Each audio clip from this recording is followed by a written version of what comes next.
Esta reunião se destina a apreciar a matéria constante na pauta, receber, discutir e votar proposições da comissão. Passa a primeira fase da ordem do dia, que compreende discussão e votação de pareceres sobre proposições sujeitas à apreciação do plenário. Sobre a mesa, requerimento da deputada Bela Gonçalves. Nos termos regimentais, seja votado nominalmente o requerimento de retirada de pauta do projeto de lei 3739 do governador do Estado e o requerimento da deputada Bela Gonçalves para que seja o requerimento de retirada de pauta do requerimento 3739 do governo do Estado. A presidência vai colocar em votação... Para encaminhar, presidente? Só para eu ler um aqui. Tá bom. O presidente coloca em votação o requerimento de votação nominal. Tem a palavra para encaminhar a deputada Bela Gonçalves. Muito obrigada, presidente. Na reunião anterior, a deputada Bia apresentou aqui um documento que as prefeituras começaram a receber, já antecipando um processo de que contam com certeza de que a Copasa vai ser privatizada. E, além disso, estimulam prefeituras a entrarem em PPPs cuja viabilidade econômica sequer foi registrada em estudo. E, se foi registrada em estudo, não foi apresentada, foi uma informação ocultada. Eu acredito que esse estudo tenha acontecido, viu, Bia? Porque o mercado ele não faz investimento antes de fazer um levantamento. Agora, por qual razão foi ocultado de nós? Qual é a previsão de tarifa para o Vale do Jequitinhonha? Qual que é a previsão de investimento? Qual que é a sustentabilidade da PPP Águas do Vale? Justamente porque ela é absolutamente desvantajosa para aqueles municípios. Ela promove um controle ainda maior da água pelo poder econômico, que será aquele, e político, que será aquele que terá condição de entrar em um projeto de PPP que prevê, com certeza, tarifas mais caras e investimentos pífios, que não serão capazes de levar água para as regiões rurais, onde a água é mais necessária. Eles, com certeza, têm esse estudo. A Arsai tem esse estudo. E ela está escondendo esse estudo da Assembleia Legislativa, o que faz com que a tramitação do projeto de lei aqui, que nós estamos debatendo, seja irregular, ilegal. O regimento interno da Assembleia prevê que todas as informações que subsidiem a tomada de decisão por deputados têm que ser prestada ao longo da tramitação do processo. E não é prestada assim, me manda um ofício que eu te mando a informação, ou vamos conversar. É formalizada enquanto documentação disponível para todos os deputados. Isso é parte do processo democrático da Casa. E aí, presidente Tito Torres, eu peço que essa democracia seja respeitada. É muito importante que Vossa Excelência reivindique e exija os estudos de viabilidade do bloco Vale do Jequitinhonha.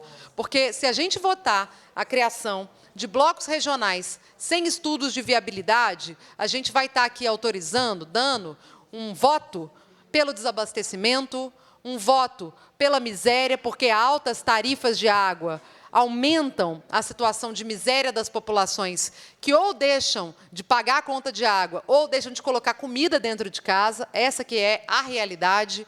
E ela também é um voto contra a universalização do saneamento no Vale do Jequitinhonha. Não podemos, de forma nenhuma, avançar com a votação desse projeto de lei sem estudos robustos que nos apresentem, por A mais B, de que o Vale do Jequitinhonha é uma região sustentável. O governo gosta muito de dizer que a autorização para a criação do Bloco Regional do Jequitinhonha foi uma autorização do governo federal. Deputada Bia, esse foi o último decreto feito pelo governo Bolsonaro, também sem estudo de viabilidade prévio. E esse é, com certeza, um dos decretos que precisa ser revogado pelo Ministério do Desenvolvimento Regional. Eu estive em Brasília, junto com o sindicato, para conversar sobre a questão da derrubada desse decreto. Fato é que ali também não houve um estudo de viabilidade. O que existe é um puro interesse econômico de empresas que querem controlar a água na região onde a água é mais escassa. E aí, gente, por falar em escassez hídrica no Vale do Jequitinhonha, a gente se pergunta a quem interessa o controle da escassez hídrica. Ela sempre interessou a coronéis políticos locais, que faziam distribuições fortuitas de água em troca de estabelecimento de verdadeiros currais eleitorais. Ela também serve, hoje, às mineradoras, que vêm tentando barganhar sua entrada em territórios a fornecimento de caixas d'água, como acontece com a empresa Sigma Lithium, que fez questão de colocar caixas d'água com selo próprio, irremovíveis, porque se tirasse o selo, eles iam tirar a caixa d'água, justamente para dizer, olha, a nossa empresa está acabando com a seca no Vale do Jequitinhonha. E aí vem a CEO da Sigma Lithium, que eu não vou repetir o nome para não dar publicidade para uma pessoa que jamais poderia ter recebido cidadania honorária do Estado, dizer que antes da Sigma se instalar no Vale do Jequitinhonha, o povo era mula d'água, comparando pessoa a animais, animalizando a condição da população do Vale do Jequitinhonha. Não existe nada mais colonial, mais racista que poderia ser dito por alguém do que essa expressão mula d'água. E ela esconde a verdade. Qual é a verdade? É que as mineradoras de lítio estão produzindo escassez hídrica, na medida em que elas rebaixam o lençol freático, na medida em que elas contaminam os cursos d'água. Afinal de contas, a extração de lítio não é uma extração simples, ela produz muito rejeito nocivo à saúde humana, ela gera contaminação de cursos d'água. Essa contaminação de cursos já está sendo sentida nos ribeirões locais, que tiveram os peixes, né, morrendo, com a impossibilidade da continuidade de atividade de pesca, com a impossibilidade de atividades de irrigação, da agricultura, que pode ser intermitente, afinal de contas, a característica dos rios lá é a intermitência, mas uma intermitência que foi construída também com a produção agroecológica do cultivo local. A intermitência da água lá, ela também gerou um modo de produção, de convivência com o semiárido, que sabe o momento certo de colher, o momento certo de plantar. E sabendo essa forma de manejo da água, a gente não tem problemas estruturais. No Vale do Jequitinhonha, bastaria a Copasa fazer um investimento para a universalização do saneamento, abertura de novos postos artesianos e outras estruturas em regiões rurais, que a gente veria toda a situação de pobreza daquela região diminuir enormemente. Não é com a instalação de uma mineradora que, na verdade, está secando os cursos d'água, fazendo chantagem, barganha com caixa d'água na porta da casa das pessoas. Por falar nisso, eu queria aqui me solidarizar, mais uma vez, já fiz isso à época, mas faço novamente, com a deputada Bia, que sofreu a maior violência política que poderia sofrer enquanto representante que estava da Comissão de Direitos Humanos em Araçuaí, durante uma visita técnica sobre escassez hídrica em comunidades locais que estão sendo impactadas pela Sigma Lithium. Você viu, Bia, assim como eu pude ver quando fui também no Fórum Minas Sem Miséria, que a principal reivindicação da região é água em quantidade e qualidade suficiente, e que o maior problema apresentado para o acesso à água naquelas localidades onde a mineração se instalou foi justamente a contaminação dos cursos de água e o rebaixamento do lençol freático. Então, assim, a empresa chega, de forma colonial, chamando o povo de mula d'água, coloca uma caixa d'água com logomarca na porta da casa da pessoa, mas acaba com o rio, acaba com a montanha, que é a área de recarga, acaba com as nascentes. Não há hipocrisia maior do que essa. E eu tenho certeza que existe uma conexão entre, hoje, a proposta de PPP, Águas do Vale, e a instalação das mineradoras no local. As coisas aqui no estado de Minas Gerais nunca são muito coincidentes. E quando a gente fala, né, que existe um interesse em desmonte ambiental no projeto de lei de privatização da Copasa, ele também não é coincidente. Bia, a gente realizou uma audiência pública há pouco tempo atrás para repercutir e cobrar do Estado, quais medidas seriam adotadas em relação à Operação Rejeito? Você lembra que um dos empresários que estava ali condenado, né, na verdade está preso preventivamente pela Operação Rejeito, tinha justamente a intenção de se instalar de forma ilegal na mata da Copasa, que fica atrás do Rancho do Boi. Ou seja, tem muito tempo que essas mineradoras estão de olho nessas zonas de mata.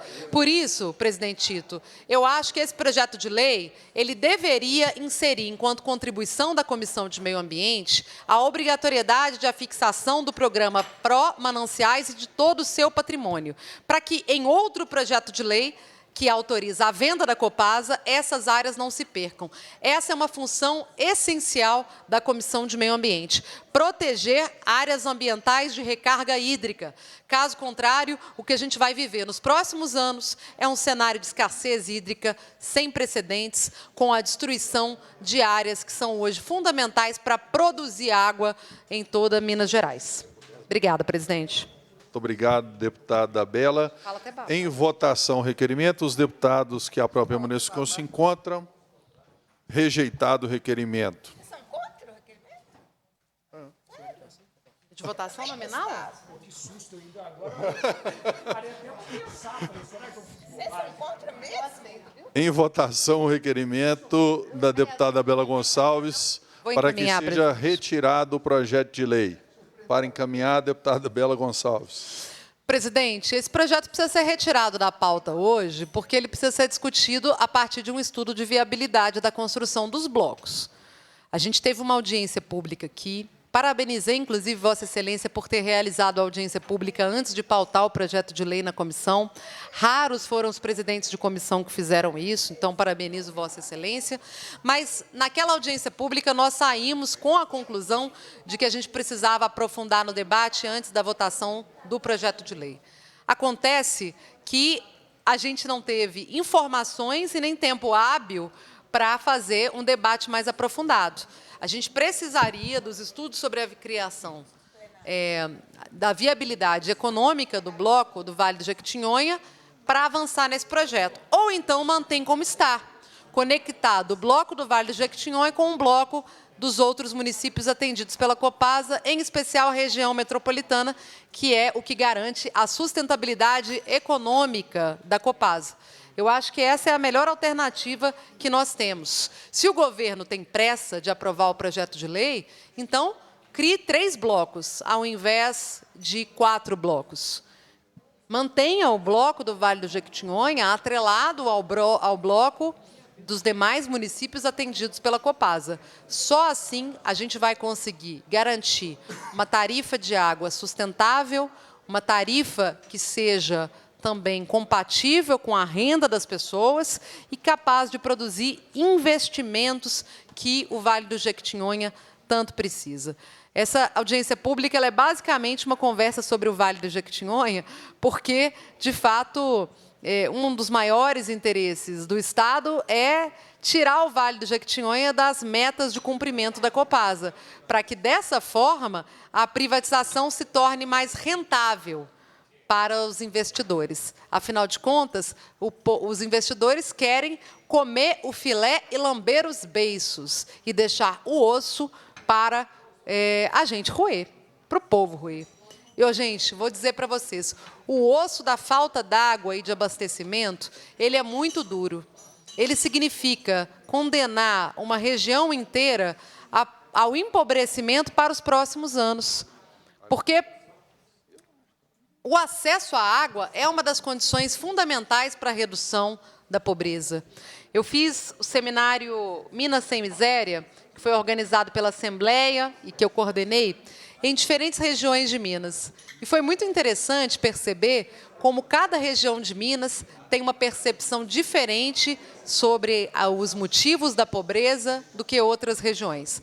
Aqui na região metropolitana, o debate foi muito centrado na questão da desregulamentação da assistência social e também dos problemas envolvendo a ausência de políticas para a população em situação de rua, Bia. Esse é o grande tema da região metropolitana. Agora, quando a gente vai para Araçuaí, o principal tema trazido pelos diferentes municípios do Vale do Jequitinhonha foi a discussão sobre a falta d'água. Os municípios estão dizendo, o que produz a pobreza extrema nos nossos territórios é a falta d'água, é a ausência de saneamento básico, que gera doenças que geram mais custos, inclusive, para os municípios, ou mesmo deixam a população sujeita a uma taxa de mortalidade maior, ou seja, morrerem. Porque doenças como xistose só foram erradicadas, agora está meio que voltando aí, mas foram erradicadas com a criação da Copanor, com investimentos da Copasa na realização do saneamento básico, pelo menos nos grandes municípios do Vale do Jequitinhonha, com foco naqueles locais onde o problema estava mais latente e a incidência endêmica de xistose era maior. Então, o que a gente está votando aqui é muito sério. E é por isso, presidente, que eu sugiro a retirada de pauta desse projeto de lei. Não é possível que a gente avance com essa votação em primeiro turno sem ter as informações adequadas que contraponham os argumentos que nós estamos trazendo. Não é possível que o governo diga que não tem informações, inclusive, para disponibilizar sobre a sustentabilidade econômico-financeira da criação de cada um desses blocos. Aliás, de um dos blocos específicos que não teve os estudos apresentados aqui na casa. Eu diria que isso é um desrespeito com o Parlamento Mineiro, porque nós seremos cobrados pelo voto que demos aqui. Nós seremos cobrados pela lei que foi aprovada. E como que nós podemos votar se não há uma orientação específica? Eu falo aqui como uma deputada que tem pouca atuação, inclusive, no Vale do Jequitinhonha. Eu sou uma deputada da região metropolitana, até quero, viu, gente? O pessoal do Vale do Jequitinhonha colar mais junto, mas não tenho voto no Vale do Jequitinhonha, é muito pouco, Tito. Mas, assim, estou fazendo a defesa dessa região do Estado, porque é uma região que precisa da atuação de todos os deputados da casa.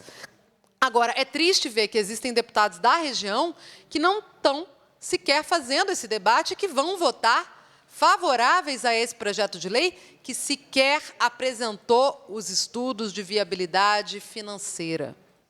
Vou levantar o nome depois. Eu tenho certeza que o deputado Jean Freire é contra esse projeto de lei, mas tem vários outros deputados do Vale do Jequitinhonha que são bem votados no Vale do Jequitinhonha e que vão ser responsáveis por aprovar um projeto de lei sem estudos de viabilidade correspondentes e que podem significar um futuro de desabastecimento de água, um futuro de caos no saneamento básico e de alta de tarifas de saneamento.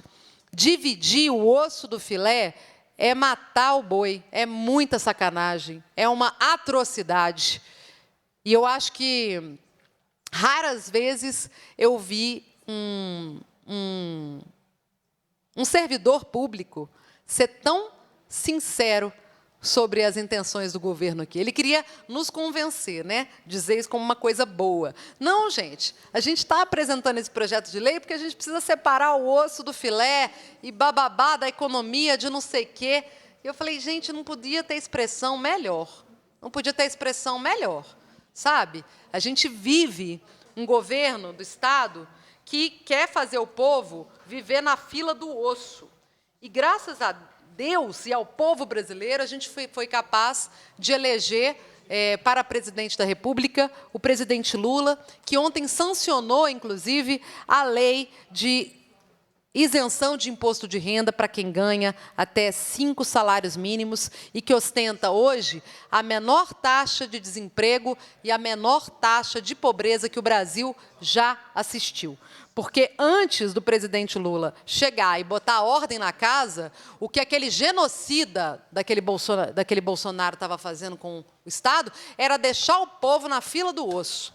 Na fila do osso e sem oxigênio nos hospitais em plena pandemia. Ainda bem que foi preso. Foi preso, foi tarde. E eu espero que cumpra muitos anos na cadeia.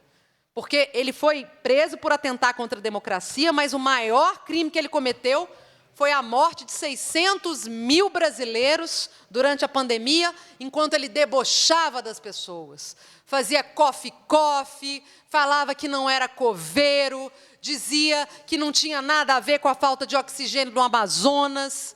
Entendeu? O cara tinha que ter sido preso há muito tempo, por causa daquelas 600 mil vidas que se perderam durante a pandemia pela irresponsabilidade de um chefe de Estado. E ele continuou fazendo suas maldades justamente para deixar o povo na fila do osso, enquanto entregava todo o filé para os seus amigos empresários. Ainda bem, o povo brasileiro já tinha aprendido nos governos anteriores que podia comer filé, que podia comer picanha, que podia viver com dignidade, e não aceitou o osso que estava sendo imposto por Bolsonaro. Por essa mesma razão é que Bolsonaro foi derrotado. Gente, não foi pelas falas dele, simplesmente. Eu acho asqueroso. Eu, enquanto mulher, acho Bolsonaro uma pessoa absolutamente asquerosa. Agora, eu sei que não foi esse o motivo principal para ele não ter sido eleito. Ele não foi eleito porque o povo estava na fila do osso. E o governador Zema deixou para aprovar esse projeto de lei no último ano do seu governo, justamente por duas razões. Primeiro, porque nós lutamos muito e não deixamos ele entregar antes. E segundo, porque ele quer deixar como legado para o Estado de Minas Gerais o povo na fila do osso e a Faria Lima com todos os ativos financeiros possíveis da Copasa. Obrigada, presidente. Muito obrigado. Em votação, requerimento de retirada de pauta. Os deputados que aprovam permanecem como se encontram. Rejeitado o requerimento. A Bia vai discutir os próximos, tá? Sim. Projeto de Lei 3739/2025, em primeiro turno, de autoria do governador do Estado, que estabelece normas relativas ao serviço de saneamento básico e energia do Estado e dispõe sobre a Agência Reguladora de Saneamento Por que não pode? e Energia de Minas Gerais e dá outras providências.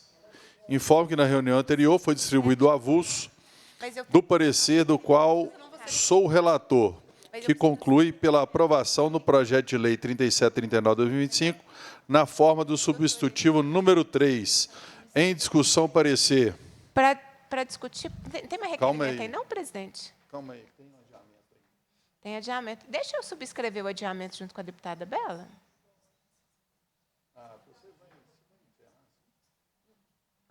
Não, é porque a gente só pode falar uma vez, gente.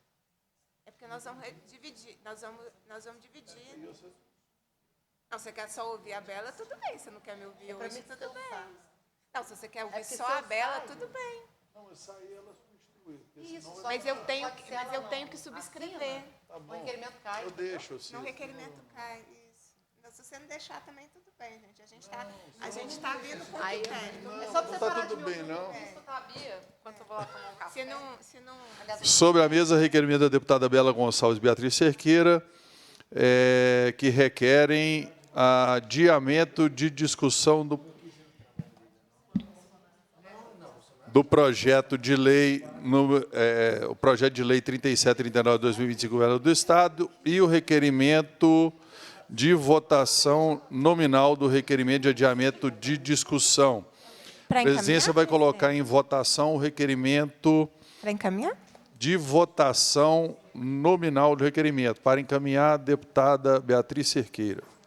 Vamos lá, presidente. Seguimos. Estamos aí desde o período da manhã, na Comissão de Fiscalização Financeira e Orçamentária, agora aqui na Comissão de Meio Ambiente, cada um de nós cumprindo as suas tarefas e as suas funções. A minha tarefa é me somar a esse debate da obstrução ao projeto de lei 3.739, de 2025. Para quem está nos acompanhando, esse processo de obstrução, nós o utilizamos para apresentar discussões a respeito de um projeto de lei. Esse projeto de lei, ele é muito, vou dizer na linguagem popular, como diria minha avó, muito complicado. E é por isso que, na nossa avaliação do Bloco Democracia e Luta, ele não deve prosperar hoje. Nós deveríamos ter, de novo, assim como nós fizemos no debate sobre a privatização da Copasa, nós deveríamos ter mais tempo e mais debate. Esse projeto de lei ele está intimamente relacionado ao projeto de lei da privatização da Copasa, que nós estávamos no debate da reunião anterior. Mas eu quero, presidente, lembrar, corroborando com alguns dos debates que foram apresentados pelo Sindicema na audiência pública que foi realizada aqui na Comissão de Meio Ambiente, foi a segunda audiência que foi realizada a respeito desse projeto de lei, que é sobre a ARSAI, né, e os blocos e a regionalização de blocos. Bom, primeiro eu preciso destacar a ausência da escuta dos municípios. Isso é grave, porque os municípios que pagarão essa conta, os municípios que farão a gestão da política de saneamento, os municípios tinham que ser chamados a construir esse formato que se quer fazer pós-privatização da Copasa. A gente vai insistir nisso, porque os problemas eles começaram antes do que a gente imagina, em relação a esse processo de privatização. E nós vamos lembrar que nós debatemos muito isso aqui, a necessidade da escuta dos municípios. Os municípios não foram escutados nesse processo. É de minha autoria o requerimento aqui na comissão, que já foi aprovado, inclusive, para que nós pudéssemos pedir que a Associação Mineira de Municípios se manifestasse a respeito desse projeto, para que isso contribuísse com informações técnicas a respeito. Vocês podem me emprestar o projeto de lei, por favor? Quem sabe se está melhor do que o da Copasa, né, não? Eu comentava aqui fora do microfone, quem sabe se está melhor do que o da Copasa, porque o da Copasa só tem uma folha. Vai votar amanhã um projeto de lei de privatização da Copasa com uma folha. Projeto de lei encaminhado pelo governador do Estado, em que o presidente da Copasa encaminhou ofício aos municípios falando que estava à disposição para informações e transparência, tem uma folha, 2 páginas. Esse projeto de lei, aqui, que é o projeto de lei 3.739, vamos procurar aqui para ver se tem alguma informação além do próprio projeto de lei.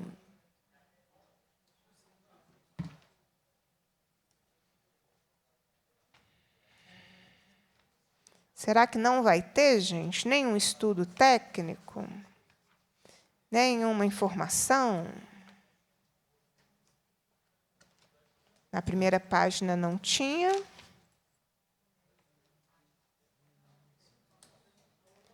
Na segunda página também não. Na segunda pasta também não. Na terceira pasta, porque esse projeto já tramitou. Essa é a última comissão, não é isso, presidente? Já foi pela Comissão de Constituição e Justiça, Comissão de Administração Pública, e está na última comissão. Também não. Então, esse é um outro projeto que tramita na Casa Legislativa, sem estudo. O governo Zema pode pedir música no Fantástico, pessoal.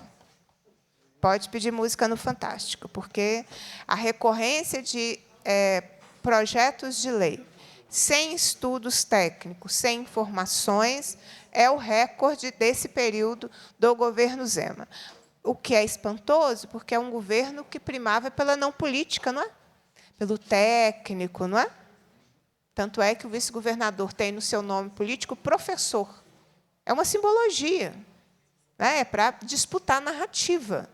Mas não está assinado por um professor isso daqui, né? e nem por um gestor que prima pelo técnico, pela não política, que é o que levou o atual governador do Estado, um discurso que o levou a ser eleito e a ser reeleito. Então, nós estamos diante, de novo, de outro projeto de lei sem estudos. E eu dizia, na minha intervenção, que esse projeto, ele, ao realizarmos a audiência, ao participar, né, eu participei da audiência pública da última quinta-feira, aqui da Comissão de Meio Ambiente, nós lembrávamos que já tínhamos apresentado um requerimento para que o Estado enviasse as informações técnicas. De quinta, poderia ter enviado na sexta ou na quinta à tarde, porque a audiência foi de manhã, poderia ter enviado durante a audiência pública. Eu acho, presidente, que talvez nós deveríamos fazer uma dinâmica de que a gente pede uma informação, aí para a audiência e espera a informação chegar. Porque, de novo, vai ter um novo projeto que vai ser votado aqui na comissão sem estudos. É como se o Poder Legislativo estivesse dizendo à sociedade: nós, Poder Legislativo, não nos importamos. Não faz diferença ter informação, ter estudo técnico, não faz diferença ter conteúdo, nós não nos importamos. É isso a mensagem que fica quando um projeto segue a sua tramitação sem informações, sem estudo, sem absolutamente nada. Esse projeto, eu estou me lembrando aqui dos debates da última audiência, porque tiveram questões importantes que o Sindicema apontou. Primeiro, eu também questionei a nota técnica. Nota técnica que balizou a organização desse projeto, não acompanhou o projeto. Mas quem teve acesso à nota técnica sabe que o bloco do Vale do Jequitinhonha não tem informações. Então, nós também corremos o risco de aprovar algo aqui na Casa Legislativa que vai tornar o bloco do saneamento ali da região do Vale de Jequitinhonha deficitário.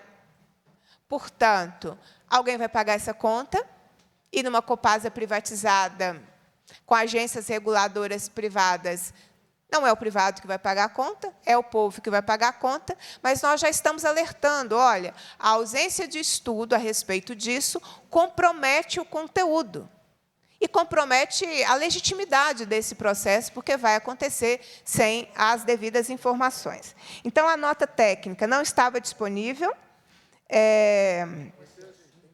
Eu me lembro que a Arsai nos lembrou, Arsai, Governo do Estado, todo mundo que estava aqui na audiência, eu anotei, todo investimento vai compor a tarifa. Como a gente não sabe que precisa ser investido, porque não tem informação técnica, não tem nada, mas todo investimento vai compor a tarifa. Quando é privado, gente, a iniciativa privada não assume nem riscos, nem prejuízos. A iniciativa privada assume aquilo que lhe dá lucro. E a sua margem de lucro vai ser garantida repassando para a tarifa. A fala é do governo. Todo investimento vai compor a tarifa. Vamos lembrar que o Vale do Jequitinhonha, que está em parceria privada-privada, né? Porque era pública, a Copasa está deixando de ser pública, a Copasa e Copanor estão deixando de ser pública, então vai ser parceria privada-privada. PPP, hoje no Estado, vai ser parceria privada-privada. Um bloco com 96 municípios que precisa se sustentar. Ou seja, o Sindicema também trazia, na oportunidade, que essa solidariedade subsidiária que acontece no Estado de Minas Gerais, com a instituição dos blocos regionais, essa solidariedade deixará de existir. Então, este bloco de 96 municípios terá que ser autossuficiente. Por isso que o Sindicema defende que o bloco 1, que tem a região metropolitana de Belo Horizonte, e o bloco do Vale do Jequitinhonha componha um único bloco, para garantir condições de se sustentar. Mas não é o que vai acontecer quando nós finalizarmos as discussões desse projeto aqui. Tem um debate também que não está respondido. O projeto original do governo, que depois houve o desmembramento, os municípios ficariam obrigatoriamente vinculados à Arsai por 6 meses. Importante lembrar, esse também é do debate da audiência, que os pareceres que foram sendo apresentados ao longo das comissões, essa autonomia, essa vinculação obrigatória, ela foi retirada, o que vai comprometer um processo de regulação e de fiscalização. Mas isso é assunto para a minha próxima intervenção, presidente. Obrigada. Muito obrigado, deputada Beatriz. Em votação, o requerimento de... Não, é esse aqui primeiro. Votação nominal, é esse aqui. Em votação, requerimento de votação nominal. Os deputados que aprovam permaneçam como se encontram. Rejeitado. Em votação, requerimento de adiamento de discussão do projeto de lei 3739, para encaminhar a deputada Beatriz Cerqueira. Eu dizia, então, presidente, sobre essa mudança que teve nas comissões, da vinculação obrigatória por 6 meses à ARSAI, que era um processo que, tecnicamente importante, não que a técnica esteja sendo relevante na tramitação de projetos aqui na Assembleia atualmente, não é? Mas, para nós, deputados e deputadas do Bloco Democracia e Luta, continua sendo importante. Tecnicamente, foi argumentado a necessidade do bloco, dos municípios ficarem obrigatoriamente vinculados à ARSAI, até se organizarem em demais agências reguladoras. Eu dizia no debate da comissão anterior, que discutiu privatização da Copasa, que as agências reguladoras privadas, elas operaram muito aqui dentro da Casa Legislativa. Elas trouxeram sua versão, e essa versão prevaleceu nos pareceres que estão tramitando. Então, agora, e o parecer que vai ser votado é um parecer que mantém uma visão de mundo privada de algo que deveria ser público, porque nós estamos falando sobre regulação, nós estamos falando sobre os blocos, né, como é que os municípios vão se reorganizar na questão da prestação de serviço de água. Com a privatização, isso tem uma relevância ainda maior, e, portanto, essa vinculação e toda a parte de regulação, ela deveria ser mantida com uma lógica pública, mas a lógica que está prevalecendo nos pareceres que tramitaram nas comissões é uma lógica privada. Então, quero deixar esse alerta, presidente, do conteúdo do projeto, que é o que nós estamos debatendo. Nós questionávamos também o bloco do Jequitinhonha, ele é viável financeiramente? Ou seja, a conta não vai ser repassada para a população do Vale do Jequitinhonha? Eu quero lembrar vocês que ninguém do governo nos respondeu. Veio com uma fala genérica que 2021 era, mas nós perguntamos, estamos em 2025. E aí ninguém se lembrava se tinha ou não estudos a respeito disso. Então, presidente, é isso. Nós estamos, agora é o que? Adiamento de discussão? Isto. O adiamento de discussão, ele se fundamenta pelo que nós estamos argumentando, gente, que pontos que precisariam ser respondidos não foram em audiência e permanecerão sem respostas se o projeto avançar. Muito obrigado, deputada Beatriz. Em votação, requerimento de adiamento de discussão. Os deputados que aprovam permaneçam como se encontram. Rejeitado. Agora não, tá não. Aqui é da SAI, está na obstrução. Agora nós vamos fazer o quê? Discutir? A minha titular chegou. Não, mas... Não. A presidência suspende por 1 minuto os trabalhos. Eu já encaminhei 2 requerimentos.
A requerimento da deputada Bela Gonçalves, deputada que subscreve, requer que seja o projeto de lei 3739 de 2025 do governador do Estado, que estabelece normas relativas ao serviço de saneamento básico do Estado, seja baixado em diligência à Secretaria de Meio Ambiente, a ARSAI, para que se apresentem todos os estudos e documentos elaborados para embasar a proposta de instituição das unidades regionais de saneamento. Para encaminhar o requerimento, deputada Bela Gonçalves. Obrigada, deputado Tito Torres. Eu estava aqui falando sobre a fila do osso, que foi deixada aqui no Brasil na era Bolsonaro. Parece que tem tanto tempo, né? Ainda bem, parece que tem tanto tempo, o homem já está até em cana. E a gente, às vezes, se esquece da dureza que era ver uma inflação dos produtos alimentares completamente descontrolada, deixando o povo na fila do osso. Uma política econômica que só servia ao mercado financeiro e que era defendida não apenas pelo Banco Central, com as suas políticas neoliberais, mas pelo governo central, que estava completamente organizado para dilapidar o patrimônio e as políticas públicas em nome de interesses empresariais. Esse era o cenário da fila do osso. A fila do osso, ela tem, de fato, a contrapartida da festa do filé. Toda fila do osso tem por trás uma festa do filé. A festa do filé são aquelas festas milionárias que se fazem com vinhos europeus de mais de R$10.000, com caviar e coisas que a maior parte da classe trabalhadora nunca vai ter acesso na vida. A fila a festa do filé é também parte das festas que foram realizadas na mansão do Daniel Vorcaro em Trancoso? Trancoso. Uma grande mansão em Trancoso que organizava essas festas do filé. Outra festa do filé que era organizada foi na Sapucaí, quando um empresário que não diretamente está relacionado com a Copasa, mas com certeza ia tentar comprar um quinhão ali também, porque ele já tinha comprado da Light, da Meiluz, se especializou em tentar comprar parte de empresas privadas, empresas públicas que se privatizaram.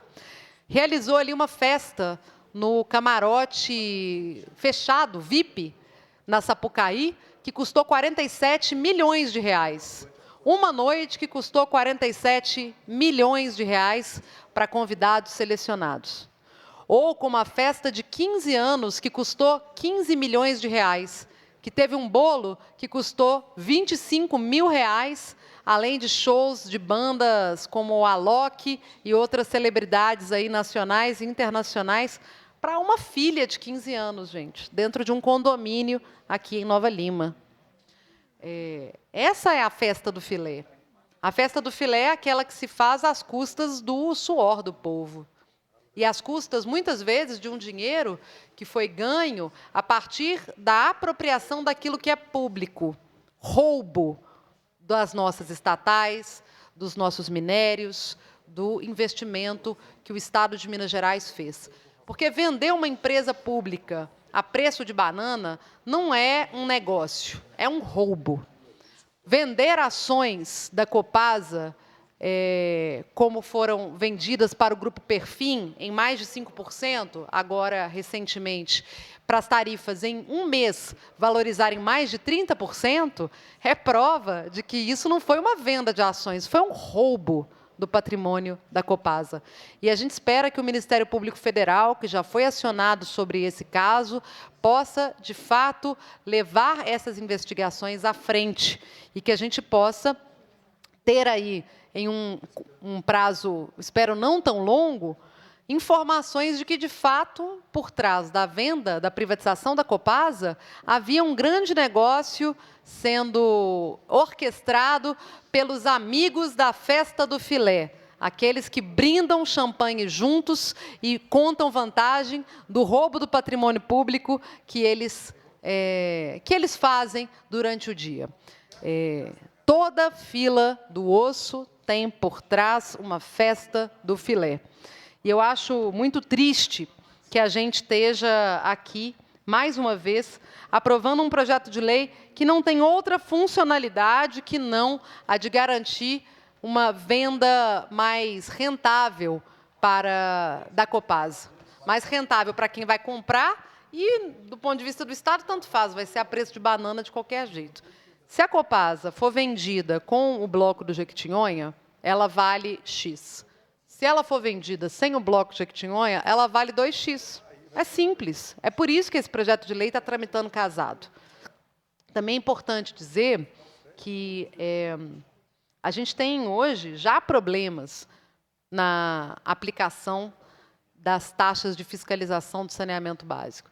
Os trabalhadores da Arsai nos contaram que, dos 60 milhões que são arrecadados todos os anos pela Arsai, apenas 14 milhões é reinvestido na fiscalização do sistema.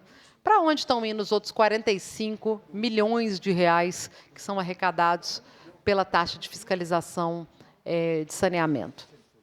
Esse é um outro problema que nós precisamos tentar corrigir com esses projetos de lei que estão aqui tramitando. Um projeto para resolver esse problema seria, de fato, importante para a garantia da universalização do saneamento. Agora, criar um bloco sem explicar se ele é ou não sustentável, isso não tem nada de... Isso é simplesmente covardia. Covardia com o povo do Vale do Jequitinhonha. Deputado, que está aqui do meu lado, Carlos Henrique, o senhor é do Vale do Jequitinhonha. Eu tenho certeza que o senhor vai defender junto conosco que não dá para a gente aprovar a criação de um bloco do Jequitinhonha sem um estudo de viabilidade financeira. Qual que vai ser o preço da tarifa que o povo do Vale do Jequitinhonha vai pagar? Qual vai ser o custo do investimento nos municípios? Quanto custa para universalizar o saneamento no Vale do Jequitinhonha? Foi apresentado um estudo de que 28 bilhões de reais seria o custo da universalização do saneamento. Quanto disso corresponde ao Vale do Jequitinhonha? É uma conta simples. Se a gente sabe que grande parte do investimento desses 28 bilhões está hoje efetivamente no Vale do Jequitinhonha, a gente precisa construir uma condição de subsídio cruzado e investimento cruzado capaz de gerar o saneamento no Vale do Jequitinhonha. Caso contrário, gente, podem fazer PPP, podem fazer o que quiser, a gente só vai ter mais e mais desabastecimento. Eu também ouso dizer que a gente corre o risco de ver uma queda do número de saneamento básico e de domicílios ligados à rede formal de água. Isso porque as tarifas podem ficar extremamente elevadas sem o subsídio cruzado. Essa questão do aumento do número de municípios que não estão conectados à rede formal de água é uma realidade do projeto de lei do saneamento, do Marco do Saneamento. O Marco do Saneamento vem com uma proposta empresarial, com praticamente aquela mesma cartilha que a Ernest Young apresentou para justificar a privatização da Copasa. Eles testaram aquela cartilha no Marco do Saneamento, dizendo que a grande solução para universalizar o saneamento no Brasil seria construir um marco que abrisse espaço para a privatização da água. Anos depois do Marco do Saneamento, a gente vê uma redução do número de domicílios ligados à rede formal de água no Brasil e uma estagnação do número de domicílios conectados à rede de saneamento. Então, não aumentou a taxa de saneamento no Brasil, ela está estagnada e diminuiu o número de pessoas que têm condição de acessar água. Por que diminuiu? O que explica essa diminuição? É justamente a tarifa de água. O que faz com que uma pessoa que hoje esteja ligada à rede formal de água deixe de estar? Conta cortada. É conta cortada. É 3 meses sem pagamento, conta cortada. Entendeu? É isso. E é por isso que a gente tem um número de domicílios sendo retirado do sistema. Cada vez mais nós vamos ver condomínios inteiros saindo do sistema Copasa, domicílios fazendo gato por obrigação, gente, porque se eu não tenho comida, sabe, dinheiro para colocar comida em casa, vou pagar uma conta de água? Não, vou fazer gato mesmo. E eu não condeno ninguém por fazer gato nessas condições. Afinal de contas, esse povo está sendo roubado pelo sistema financeiro quando praticam tarifas abusivas com famílias pobres. Isso é roubo. Então, elas têm mais é que fazer gato mesmo. Agora, o aumento do número de gatos daqueles que não têm condição de pagar uma conta de água é o que explica a redução do número de domicílios ligados à rede formal. Obrigada, presidente. Obrigado, deputada Bela. Em votação, o requerimento de diligência. Os deputados que aprovam permaneçam como se encontram. Rejeitado o requerimento. Continua em discussão o parecer. Para discutir, presidente. Para discutir, lembrando que Pela ordem, presidente, qual é o requerimento que está agora em debate? o que foi votado e rejeitado foi o pedido de diligência. Tá, e agora? E agora a gente continua em discussão o projeto e eu tenho 19 emendas para serem lidas. Ah, sim. Então, se Vossa Excelência quiser discutir antes ou depois da leitura das emendas. Só um minutinho.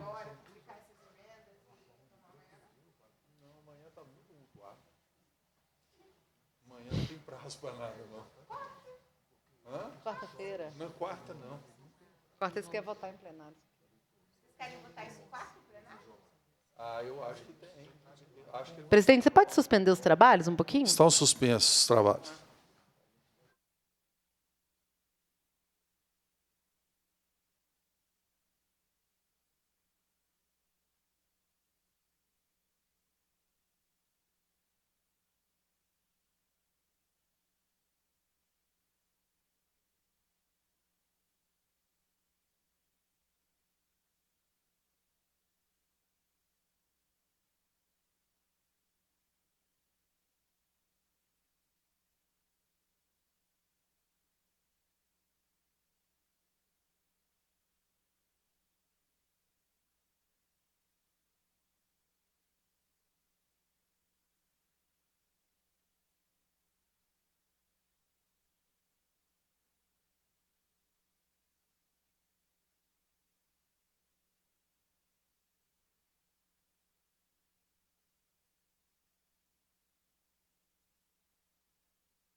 Os nossos trabalhos. Pela ordem, presidente. Pela ordem, deputada Bela Gonçalves. Eu queria pedir ao presidente que possa publicar as minhas emendas para que vocês tenham tempo de analisar as propostas que foram feitas. As emendas que nós fizemos aqui não são emendas protelatórias, não são emendas para ganhar tempo, são emendas, de fato, para aprimorar o projeto de lei e resguardar o direito de saneamento básico das comunidades. Então, estava eu aqui conversando com a deputada Bia, que também fez essa sugestão, agradeço, viu, Bia, para que a gente possa publicar essas emendas e deixar para amanhã a apreciação do relatório e das emendas a serem recebidas ou não pela comissão. Obrigada. Obrigada, deputada Bela Gonçalves. A presidência deixa de receber as propostas de emenda de 1 a 9, por não possuírem pertinência com o objeto do projeto de lei nos termos do artigo 173, primeiro do Regimento Interno, e as emendas de 10 a 19 sejam recebidas e serão publicadas. Encerra-se a discussão. Você quer validar? Eu tiro o coro. Eu tiro o coro. Carlinhos, vamos tirar o coro. E aí, beijo. Boa noite, até amanhã. Boa noite, até amanhã. Cumprindo a finalidade. Aí eu vou. A partir de 20 de dezembro. Pois é, eu não vou lhe mandar um...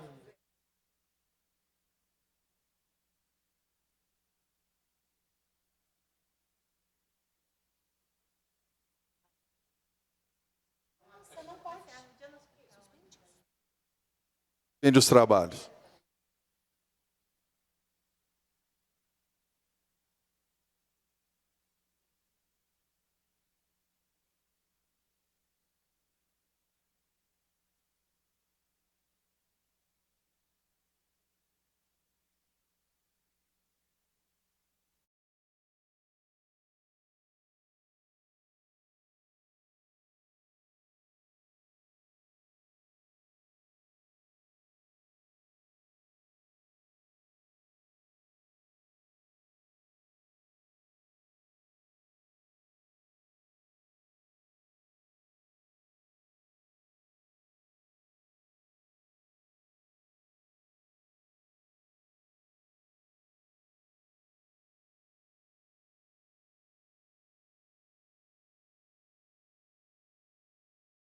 Trabalhos. A presidência convoca para amanhã às 9h30 reunião extraordinária da Comissão de Meio Ambiente para apreciar o projeto de lei 3739 de 2025 em primeiro turno.